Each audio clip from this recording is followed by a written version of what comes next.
Leí recientemente un sermón de un pastor que me llamó la atención porque empezaba haciendo dos preguntas. La primera, una pregunta sencilla. ¿Eres tú un discípulo de Cristo? Y yo creo que la respuesta es obvia para la mayoría de nosotros que estamos un domingo en la noche en una iglesia adorando a Dios. Lo más seguro es que vamos a decir que sí, que hemos venido a los pies de Cristo en arrepentimiento de nuestros pecados y confiando en Él como nuestro único Salvador. Y aunque no lo seguimos a la perfección, ¿verdad? Porque todavía no hemos sido glorificados, el objetivo de nuestras vidas es vivir para su gloria siendo obedientes a Él. Amén. Pero había una segunda pregunta y es la siguiente. ¿Estás tú discipulando a otros? ¿Estás tú ayudando a otros a seguir a Jesús? ¿Estás tú ayudando a otros a crecer en la gracia y el conocimiento de Jesucristo? ¿Sí o no? Mark Dever define el discipulado como hacer bien de una manera consciente o deliberada a una persona para que se parezca más a Cristo. Entonces, si nosotros somos discípulos, somos seguidores de Jesús, que queremos ser obedientes a Él, debemos o deberíamos estar cumpliendo lo que Él nos dice en Mateo 28-29 en la Gran Comisión. Id pues y haced discípulos de todas las naciones, bautizándolos en el nombre del Padre y del Hijo y del Espíritu Santo, enseñándoles a guardar todo lo que os he mandado, y he aquí, yo estoy con vosotros todos los días hasta el fin del mundo. La pregunta mía es, ¿por qué muchos de nosotros quizás decimos que no a la segunda pregunta? ¿Es que entendemos que el discipulado es una obra de los pastores y de los misioneros y nosotros no tenemos nada que ver con eso? Todos nosotros hemos recibido dones espirituales que deben ser utilizados para servir a Jesucristo. Y todos nosotros, todos los que estamos aquí, que somos seguidores de Cristo, debemos discipular a otros. Nosotros somos una comunidad de discípulos de Jesús, que hacen discípulos de Jesús, que ministramos la palabra en dependencia del Espíritu Santo. Esa es nuestra misión. Ahora, quizás para muchos de nosotros, mis amados hermanos, eso es un eslogan que está puesto en muchas paredes de la iglesia y en la página también de nuestra iglesia. Porque entendemos quizás que el discipulado es un programa. Es algo que debemos implementar en nuestra iglesia, pero el discipular a otros es un estilo de vida. Un estilo de vida que debe permear la cultura de nuestra iglesia, donde cada uno de los miembros de la iglesia, dígame bien, cada uno de los miembros de la iglesia debe estar ayudando a otros a ser como Cristo. Y esto comienza en nuestros hogares, con padres que evangelizan y disciplinan a sus hijos, y eso debe extenderse a toda la iglesia, donde nos estamos ayudando los unos a los otros a crecer en piedad. Y esta noche queremos ver algunos principios en ese texto de 1 Tesalonicenses capítulo 2, versículos 1 al 12, para que veamos lo que es un discipulado efectivo. Porque quizás muchos de nosotros no estamos apercibidos de la enseñanza bíblica de ese discipulado. Y quiero pedirle que por favor me acompañen a Primera de los Tesalonicenses o a los Tesalonicenses capítulo 2 para que veamos lo que es un discipulado efectivo conforme a la palabra de Dios. El apóstol Pablo había estado predicando la palabra junto con sus colaboradores, habían llevado el evangelio allí, a Tesalónica.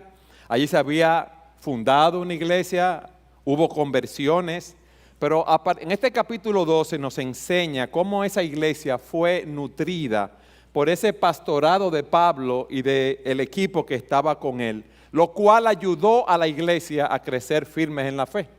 Y aunque el pastor Eric Cifrido leyó el texto, yo quiero leerlo nuevamente. Porque vosotros mismos sabéis, hermanos, que nuestra visita a vosotros no fue en vano, sino que después de haber sufrido y sido maltratados en Filipo, como sabéis, tuvimos el valor, confiados en nuestro Dios, de hablaros el evangelio de Dios en medio de mucha oposición. Pues nuestra exhortación no procede de error ni de impureza, ni es con engaño, sino que así como hemos sido aprobados por Dios para que se nos confiara el evangelio, así hablamos, no como agradando a los hombres, sino a Dios, que examina nuestros corazones. Porque como sabéis, nunca fuimos a vosotros con palabras lisonjeras, ni con pretexto para lucrar. Dios es testigo. Ni buscando gloria de los hombres, ni de vosotros, ni de otros, aunque como apóstoles de Cristo hubiéramos podido imponer nuestra autoridad. Más bien demostramos ser benignos entre vosotros como una madre que cría con ternura a sus propios hijos, teniendo así un gran afecto por vosotros. Nos hemos complacido en impartiros no solo el evangelio de Dios, sino también nuestras propias vidas, pues llegasteis a sernos muy amados. Y yo quiero darles en inicio 3 principios que quiero que no se nos olvide después del mensaje. El primero es que un discipulado efectivo está fundamentado en la proclamación del Evangelio de Jesucristo. Si ustedes van conmigo al capítulo 1, versículo 5 de Primera a los Tesalonicenses, vemos cómo Pablo dice que había estado entre ellos con el evangelio y el efecto que había tenido. Pues nuestro evangelio no vino a vosotros solamente en palabras, sino también en poder y en el Espíritu Santo y con plena convicción. Como sabéis, qué clase de personas demostramos ser entre vosotros por amor a vosotros.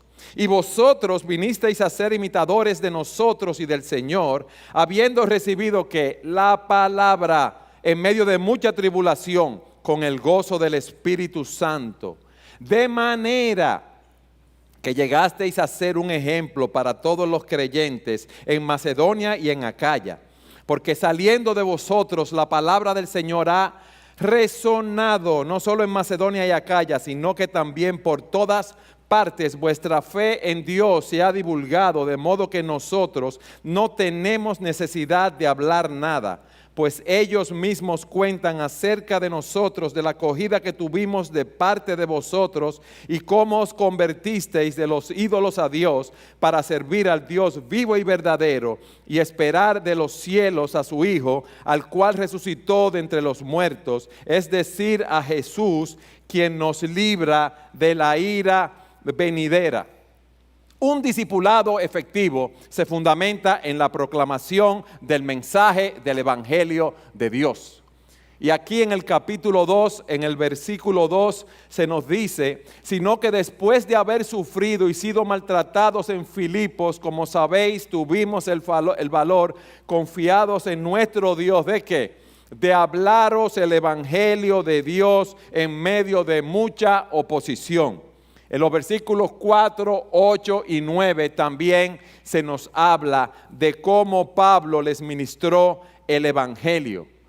Y fíjense lo que él dice, el Evangelio de Dios, el Evangelio que proviene de Él, las buenas nuevas de salvación, las buenas nuevas del mensaje de lo que Dios ha hecho para redimir a los pecadores a través de su gracia y por su Hijo Jesucristo.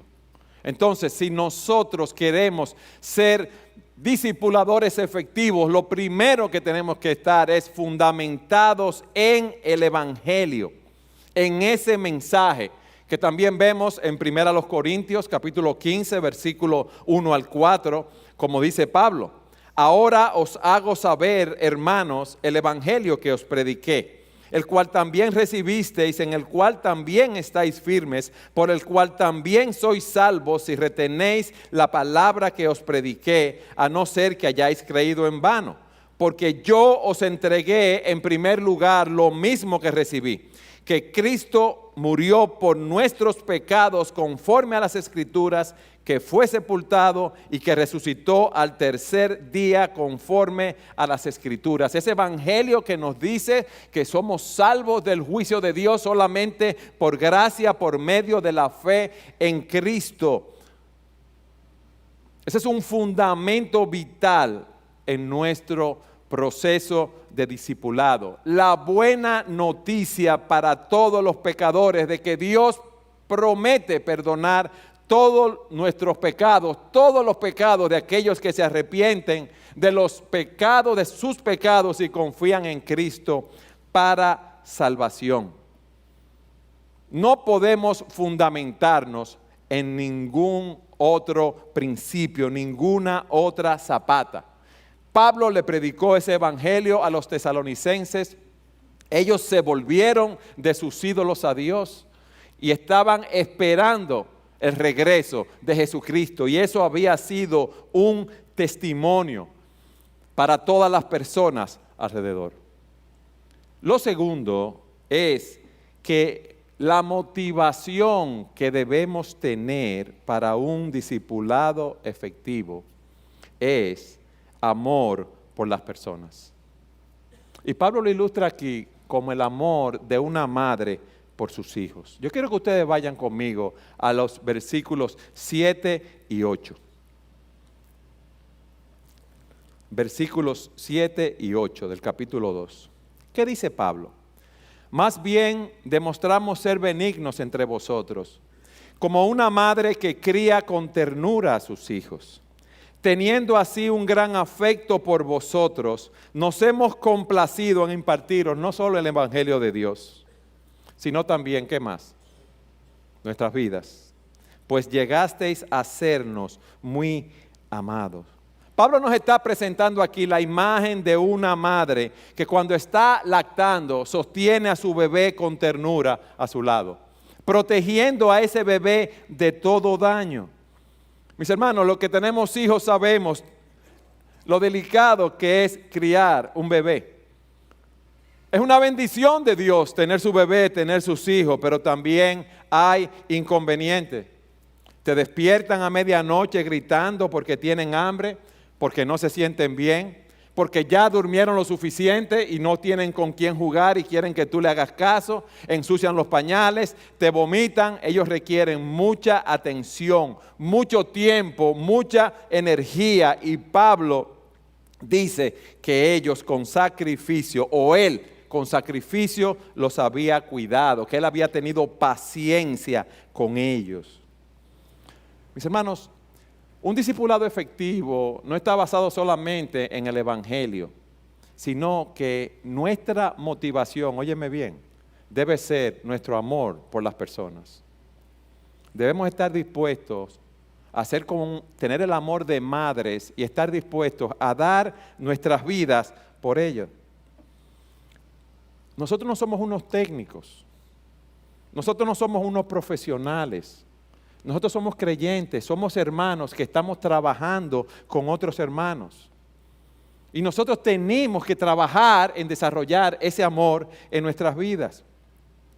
Cuando las personas saben que nosotros los amamos, que nosotros nos interesamos en ellos, es más fácil que escuchen el evangelio de Jesucristo. Y el amor de Pablo por esos hermanos era algo evidente. Por eso en el capítulo 2 él dice: ustedes saben, ustedes son testigos de mi testimonio, ustedes son testigos de mi amor por vosotros. Fíjense lo que dice en el versículo 8. Teniendo así un gran afecto por vosotros, nos hemos complacido en impartiros no solo el evangelio de Dios, repito, sino también nuestras propias vidas. Pablo está diciendo que él estaba dispuesto a morir por ellos. Aquí hemos visto que el amor que él sentía por ellos era el amor de una madre por sus hijos. Y así nosotros debemos estar dispuestos a sacrificarnos por los demás. a sacrificar nuestro tiempo, a sacrificar nuestros recursos. Mis amados, debemos estar dispuestos, óigame bien, a complicarnos la vida por amor a los demás. Pero debemos saber que ese amor los va a ayudar a crecer. Nosotros tenemos un llamado a dar, no solamente a recibir. Nosotros tenemos un llamado a compartir nuestras vidas, a compartir nuestras almas, que es lo que dice el texto. Y parte de compartir nuestras vidas no es solamente servir y sacrificarnos por los demás, es también ser abiertos, ser transparentes, ser vulnerables en la medida de lo posible. Cuando hablamos con alguien con el cual a quien estamos discipulando, hablando de nuestras luchas, de nuestras debilidades, no debemos tratar de presentar una imagen de quienes no somos realmente. Un discipulado efectivo se basa en la proclamación del Evangelio, motivado por amor a las personas, con el propósito de agradar y glorificar a Dios en nuestras vidas, en la vida de ambas personas. Por eso, el tercer principio es que la meta de un discipulado efectivo es agradar a Dios, quien examina nuestros corazones. Versículo 4. Sino que así como hemos sido aprobados por Dios para que se nos confiara el Evangelio, así hablamos, no como agradando a los hombres, sino a Dios, que examina nuestros corazones. El mensaje, el Evangelio, mi motivación, amor por los demás, ternura, la disposición de sacrificar mi vida por los demás. Mi propósito, agradar y glorificar a Dios, quien está mirando mi corazón. Hermanos, si nosotros tuviésemos ese sentido de responsabilidad ante Dios que tenía Pablo, ante el Dios omnisciente, quien conoce nuestro corazón, nuestras emociones, nuestros corazones, nuestros pensamientos, nuestra voluntad, nuestra vida, nosotros actuáramos de manera diferente. Pablo estaba enfocado en agradar y glorificar a Dios desde lo más profundo de su corazón. Él sabía que debía proclamar la palabra de Dios por amor a esas personas, para agradar y glorificar a Dios, no a los hombres. Cuando en Gálatas se estaba anunciando un evangelio diferente, Pablo les dice en el capítulo 1, versículo 9 a los Gálatas: como hemos dicho antes, también repito ahora, si alguno os anuncia un evangelio contrario al que recibisteis, sea anatema. ¿Por qué? ¿Busco ahora el favor de los hombres o el de Dios? ¿O me esfuerzo por agradar a los hombres? Si yo todavía estuviera tratando de agradar a los hombres, no sería siervo de Cristo.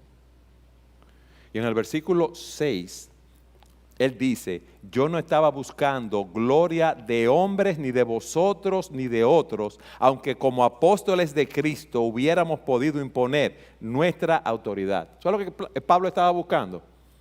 No era hacerle una pantalla a las personas, no era hacerle un bulto en buen dominicano, no.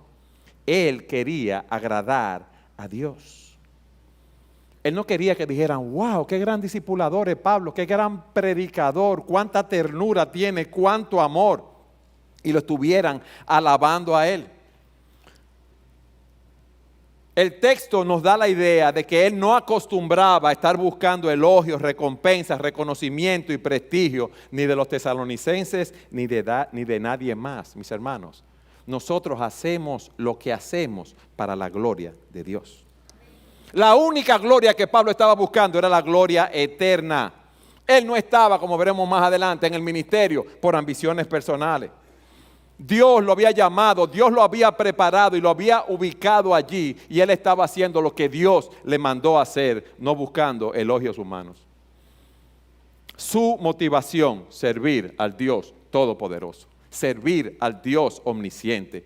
¿Por qué? Porque él sabía, óyeme bien, él sabía que él era un administrador de los misterios de Dios y que estaba llamado a servir con fidelidad.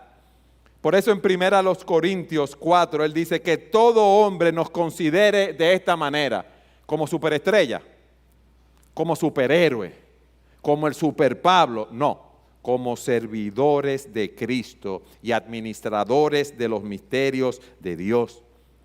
Y dice, ahora bien, se requiere que cada uno de los administradores sea hallado fiel. Y dice en el versículo 5, por tanto, no juzguéis antes de tiempo, sino esperad hasta que el Señor venga, el cual sacará a la luz las cosas ocultas en las tinieblas y también pondrá de manifiesto los designios de los corazones, y entonces cada uno recibirá su alabanza de parte de Dios. Él quería ministrar, pero con limpieza de corazón. Él buscaba agradar a Dios sobre todas las cosas, lo cual no dice que no quisiera agradar a los hombres. O sea que él no era insensible con las personas, porque como hemos visto, él era como una madre, con la ternura de una madre trataba a las personas. Pablo no era un hombre que estaba ofendiendo innecesariamente a los demás. Él le hablaba con gracia, pero detrás de sus acciones estaba la gloria de Dios. Yo dije al principio que yo quería dar tres principios, valga la redundancia, que yo he sintetizado en esta proposición que le dije a ustedes. Y les decía que si se aprenden esta proposición, yo estoy contento, porque vamos a salir a discipular así. Un discipulado efectivo se basa en la proclamación del Evangelio, lo hemos visto, motivado por amor a las personas, con el propósito de agradar y glorificar a Dios en nuestras vidas. Ahora, para nosotros glorificar a Dios en nuestras vidas, tenemos que trabajar con nuestros corazones. Hermanos, hermanas, nosotros somos pantallosos. Nos gusta que los demás nos vean en acción. Nos gusta que los demás nos digan lo bien que estamos haciendo las cosas. Y podemos estar en una situación difícil y muchas veces, no todos, quizás solo algunos de nosotros, queremos dar la imagen de que estamos siempre en victoria, quizás. Pero nosotros podemos engañar a los demás exteriormente, pero no podemos engañar a Dios. Tú puedes ser un súper hombre de Dios en la iglesia ante los ojos de los hermanos, súper piadoso. Puedes predicar el evangelio con mucha elocuencia, puedes hablar muy bien en el discipulado y ser un evangelista. Y quizás nadie sabe que tú en privado estás mirando pornografía o albergando deseos impuros. Nadie lo sabe, pero Dios lo ve. Dios sabe lo que hay en tu corazón. Pablo dice que él había sido aprobado por Dios para que se le confiara el evangelio. Y él se estaba refiriendo a su corazón delante de Dios. Pablo no era perfecto. Pablo era como tú y yo, sujeto a pasiones, sujeto a deseos. Pero él confesaba sus pecados en la presencia de Dios. Eso es lo que nosotros debemos hacer, tener una limpia conciencia, como él dijo ante Félix, ante Dios y ante los hombres. Él dice, por lo tanto, yo también me esfuerzo por conservar siempre una conciencia irreprensible delante de Dios y delante de los hombres. ¿Qué significa esto? Confesar todo pecado conocido, ir donde aquellas personas contra las cuales hemos pecado y pedir perdón, y hacer el propósito de agradar a Dios en nuestras vidas, hacer el propósito de andar como es digno, agradándole en todo, dando fruto en toda buena obra y creciendo en el conocimiento de Dios. Nuestra meta, repito, agradar a Dios. Y mi pregunta es la siguiente: ¿tú estás proclamando el evangelio motivado por amor a los demás, con el propósito de agradar y glorificar a Dios en nuestras vidas? Eso es lo que tú estás haciendo. Mis amados, eso es lo que nosotros debemos hacer. Y si no lo estamos haciendo, ¿qué paso debemos dar? Confesar nuestro pecado en la presencia de Dios y entonces empezar a caminar como Dios quiere que caminemos. Vamos a empezar un nuevo año, debemos hacer nuevos propósitos. Y eso es parte de la misión de nuestra iglesia, eso es parte de la misión de todos cristianos. Predicar el Evangelio, hacer discípulos semejantes a Cristo, que a su vez hagan discípulos semejantes a Cristo. Pero todo esto debe estar basado en la proclamación del Evangelio, motivado por el amor a las personas, con el propósito de agradar y glorificar a Dios en nuestras vidas. Entonces, en cuarto lugar, Pablo nos dice la forma como nosotros agradamos a Dios. Yo he dado 3 encabezados hasta aquí que están resumidos en la proposición que les he dado. El discipulado efectivo se fundamenta en ¿qué? En la proclamación de ¿qué? Del Evangelio. En segundo lugar, la motivación para un discipulado efectivo debe ser que la gente me vean a mí. Debe ser el amor por las personas. El deseo de entregar mi vida para yo servir a los demás, porque tengo el ejemplo de Cristo. El ejemplo de lo que Pablo me dice, que él tenía la ternura de una madre, y nosotros entendemos lo que es esa ternura. Y en tercer lugar, para agradar y glorificar a Dios, quien examina nuestros corazones. Amén. Yo quiero que veamos ahora más brevemente en el texto cómo agradamos a Dios. ¿Cómo se dio Pablo a sí mismo? ¿Cómo yo puedo tener un discipulado efectivo? Lo primero que Pablo hizo fue soportar las pruebas con gozo. Vayan al capítulo 2, versículos 1 y 2 de 1 Tesalonicenses. Porque vosotros mismos sabéis, hermanos, que nuestra visita a vosotros no fue en vano, sino que después de haber sufrido y sido maltratados en Filipo, como sabéis, tuvimos el valor, confiados en nuestro Dios, de hablaros el Evangelio de Dios en medio de mucha oposición. Antes de ir a Tesalónica, en Filipo, sabemos lo que había pasado. A Pablo lo habían tomado junto con Silas, lo habían azotado, lo habían echado en la cárcel, lo habían puesto en el cepo. Y aquí, en el capítulo 2, versículo 2, Pablo nos dice, después de haber sufrido y sido maltratados en Filipo, nos da 2 palabras que expresan lo que ellos padecieron. Ellos sufrieron, fueron tratados brutalmente, azotes fue lo que le dieron, los pies asegurados en un cepo, y no como ustedes ven en la película que le ponen una cadenita bien ancha, era un cepo apretado. Los acusaron falsamente, los castigaron ilegalmente y también dice que fueron maltratados. Eso fue una vergüenza pública, fue un abuso legal. Lo juzgaron injustamente, lo mandan a prisión y ellos no habían cometido ningún crimen. Ellos fueron tratados de una manera insultante, escandalosa. Mi hermano, ¿qué tú harías si tú pasas una situación así? Bueno, déjame descansar por unos cuantos meses, déjame yo guardarme por unos cuantos meses para yo recuperarme. Pablo no hizo eso. Pablo, después de haber experimentado, él va a Tesalónica. Y allí en Tesalónica había sido acusado falsamente de traición y había sido atacado injustamente por una turba. ¿Y qué hicieron Pablo y el equipo de sus colaboradores? Predicaron el Evangelio a pesar de la oposición que encontraron. No dijeron, qué injusto, Señor, eso no puede ser. Vamos a dejar de predicar para cuidar nuestras vidas. Vamos a dejar de predicar hasta que recibamos un mejor trato. No, siguieron predicando el Evangelio con gozo. Ellos pasaron todo esto, ¿por qué? Por amor al Señor, por amor a los hermanos, por amor a los elegidos, para hacerle de bendición a ellos. Porque estaban conscientes, mis amados, y eso es lo que nosotros también debemos estar conscientes, de que estamos en medio de una guerra espiritual. Y debemos prepararnos para recibir oposición y crítica de afuera, del mundo, pero también de adentro.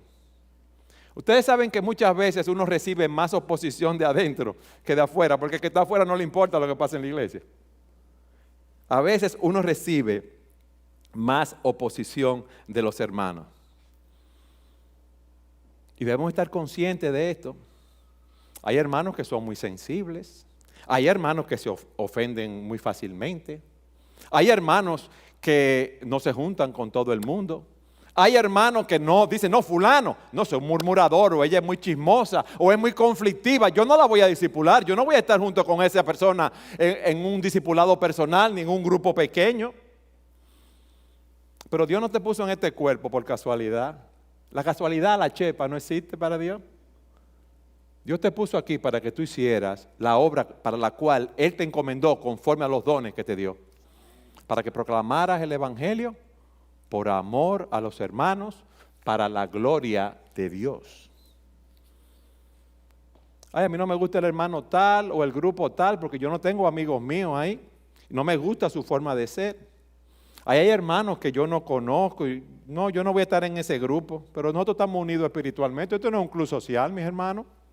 Todos nosotros tenemos amigos con los cuales nos relacionamos, con los cuales hablamos, con los cuales salimos, amén, qué bueno, y tenemos intimidad, amigos de mucho cariño, de muchos años. Pero esto no es un club social, aquí lo que nos une a nosotros es algo espiritual, es la sangre de Jesucristo. Y estamos llamados a amarlos con el amor de Cristo y buscar que crezcan a la imagen de Cristo. Si Cristo pensara como nosotros con tanta ñoñería, Él no hubiera bajado del cielo a buscarnos. Si Pablo, Silas, Timoteo pensaran como nosotros, después de esos golpes que le dieron en Filipo, se hubieran ido para su casa. Yo me hubiera ido, yo tengo que ser sincero. Yo no sigo por ahí. Al primer palo que me dieron. Pero viendo este texto, mis hermanos, y viendo que el discipulado que tenemos que hacer se basa en la proclamación del Evangelio, lo voy a repetir como 1000 veces hasta que se lo aprendan, motivado por amor a la persona con el propósito de agradar y glorificar a Dios en nuestra vida. Eso es lo que nos mantiene adelante. Mi hermano, tú no hubieras estado en el grupo de los 12 discípulos. Yo porque no tengo tiempo para describir el carácter de los 12 discípulos. Señores, si fuéramos a hablar de caracteres con el debido respeto, eso era una olla de grillo. Con el debido respeto, caracteres diferentes, impulsivos. El que quería controlarlo todo, el que opinaba rápido, el uno que era un terrorista. Dificilísimo.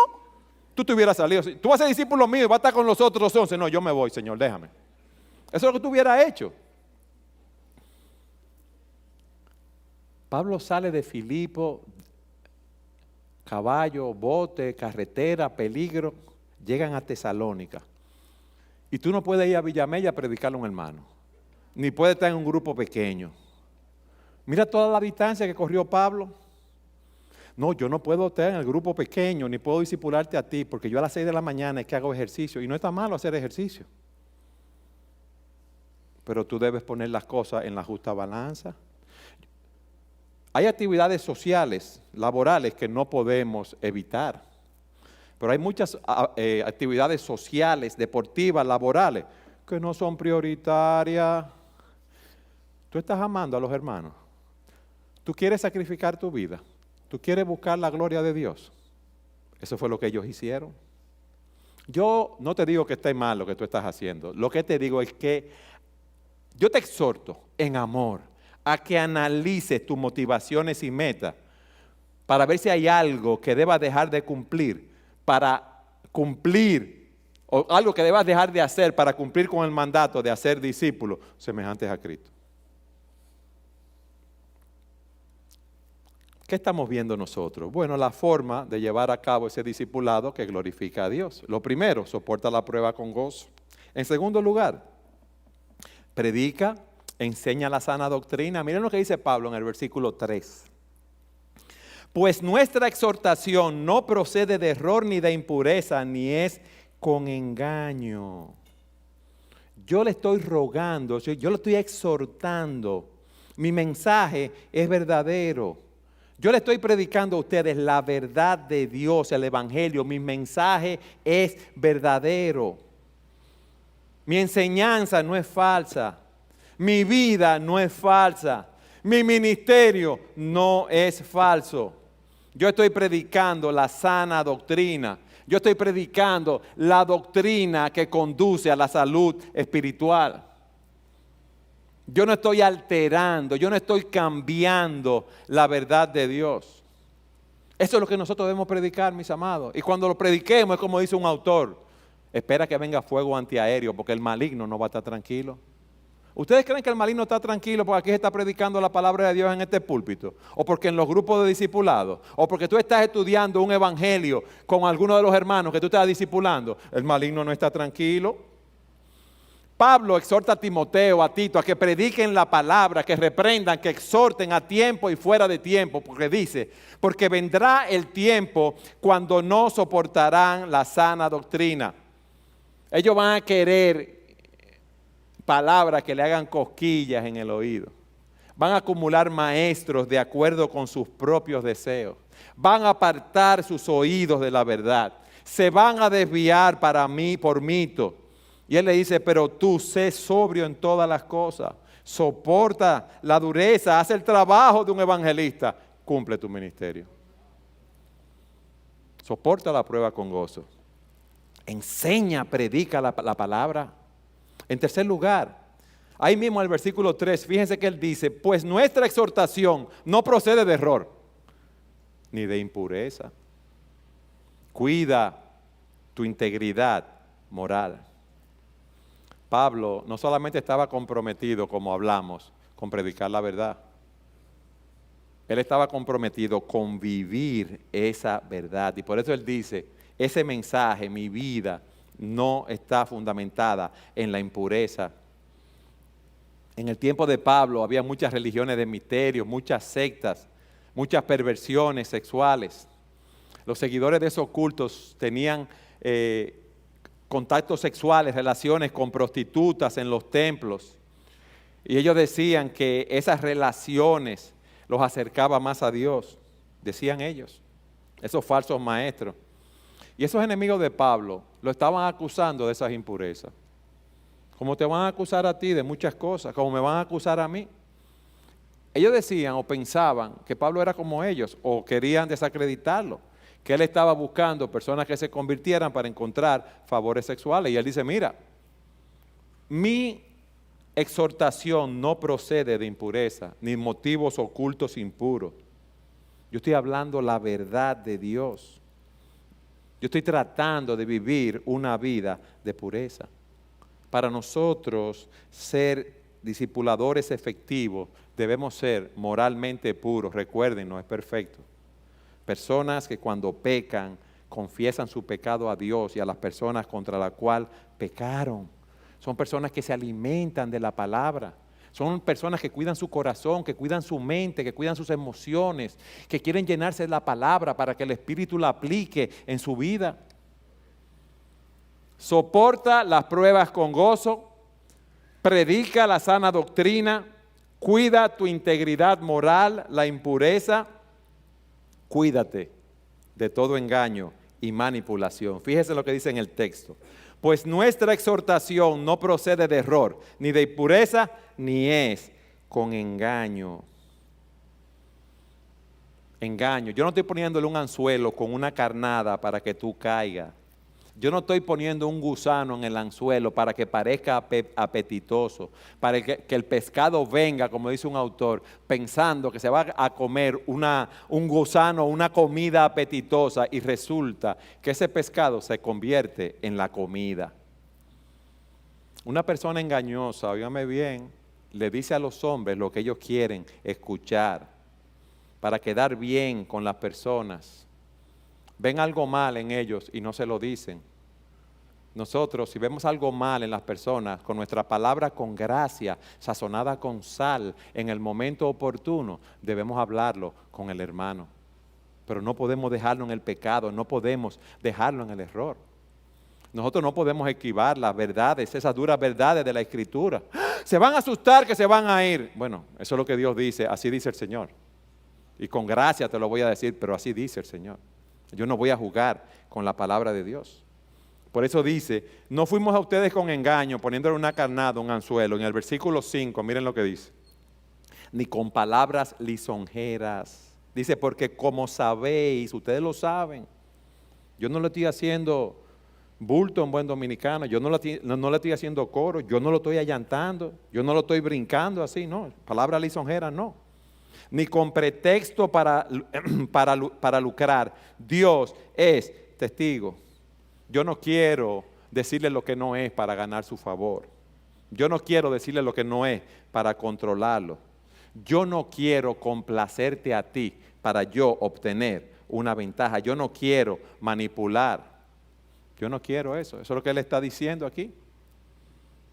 Yo no quiero apelar a tu ego. Yo no quiero tocar la tecla que yo sé que te va a gustar a ti cuando eso no es así. Yo quiero presentarte el Evangelio por amor a ti, porque estoy dispuesto a sacrificarme por ti para que tú crezcas a la imagen de Jesucristo. Eso es lo que él está diciendo. Yo no lo voy a hacer para lucrarme. Yo no lo voy a hacer para obtener beneficio económico. Yo no lo voy a hacer por avaricia, por codicia. Yo no voy a encubrir nada. Pablo no usó el Evangelio para encubrir avaricia. Él fue muy cuidadoso con los asuntos de dinero. Y fíjense que dice que él trabajó con sus manos. Y dice, Dios es testigo. Mis amados, integridad financiera es lo que nosotros debemos tener. Ser honestos en nuestros tratos financieros. No hacer trampa cuando pagamos nuestros impuestos. Si tú estás en un restaurante y un mozo te trae una cuenta y se equivocó y te está cobrando de menos, no te quedes callado, no te hagas chivo loco. Llámalo, dile, mire, se equivocaron aquí y paga lo que tienes que pagar. Dios ha diseñado el trabajo para que nosotros ganemos nuestro sustento. No es con esquemas rápidos, no es jugando lotería y esas cosas, no. Eso es codicia, hermanos. Y la codicia nos impide dar generosamente para la obra del Señor. Para tú complacer, agradar, glorificar a Dios, para tú discipular a otros, efectivamente, mata tu codicia. En los versículos 7 y 8 y 9 al 12, Pablo nos pone dos ejemplos que no vamos a ver. Nos pone el ejemplo que ya vimos de una madre amorosa y nos pone también el ejemplo de un padre cuidadoso. Quiero leer de nuevo el 7 y 8 de una madre amorosa que trata con ternura a sus hijos. Dice, más bien demostramos ser benignos entre vosotros como una madre que cría con ternura a sus propios hijos. Teniendo así un gran afecto por vosotros, nos hemos complacido en impartiros no solo el Evangelio de Dios, sino también nuestras propias vidas, pues llegasteis a sernos muy amados. Y ese ejemplo debe estar delante de nosotros. Y en el versículo 9 al 12 les pone el ejemplo de un padre cuidadoso. Porque recordáis, hermanos, miren lo que dice, nuestros trabajos y fatigas, como trabajando de día y de noche, para no ser carga a ninguno de vosotros, os proclamamos el Evangelio de Dios. Vosotros sois testigos, y también Dios, de cuán santa, justa e irreprensiblemente nos comportamos con vosotros los creyentes, así como sabéis de qué manera os exhortábamos, alentábamos e implorábamos a cada uno de vosotros como un padre lo haría con sus propios hijos. ¿Cuál era la finalidad, mis hermanos? Para que anduvierais como es digno del Dios que os ha llamado a su reino y a su gloria. Eso es un discipulado efectivo. Esa iglesia prosperó a pesar de la persecución. Esa iglesia compartió el Evangelio con las personas alrededor. Su nacimiento fue basado en la palabra de Dios. Crecieron alimentándose en la palabra de Dios. Y eso es un ejemplo digno de ser imitado. Mis hermanos, miren lo que pasa con nosotros y con esto concluyo. Cuando nos exponemos a la palabra de Dios, es como si nos cayera un muro de 600 toneladas encima. ¡Blum! ¿Eso no es así? ¿O es a mí solamente? ¿A ustedes no le pasa? ¿Sí o no? Pero espera, yo me puse chivo ahora. ¿Sí o no? Sí. Pues yo soy el único malo. Pero si confesamos nuestros pecados, Él es fiel y justo para perdonarnos y limpiarnos de toda maldad. Qué bueno es el Señor.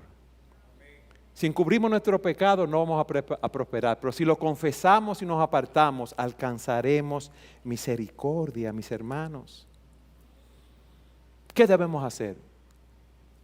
confesar nuestro pecado en la presencia de Dios y hacer nuevos compromisos, nuevas propuestas, nuevas resoluciones a nuestras almas para cumplir con esa gran comisión que Dios nos ha dado y no ser confundidos por el maligno, dejarnos de niñerías y poner la mira donde la debemos poner, donde está Cristo sentado a la diestra de Dios.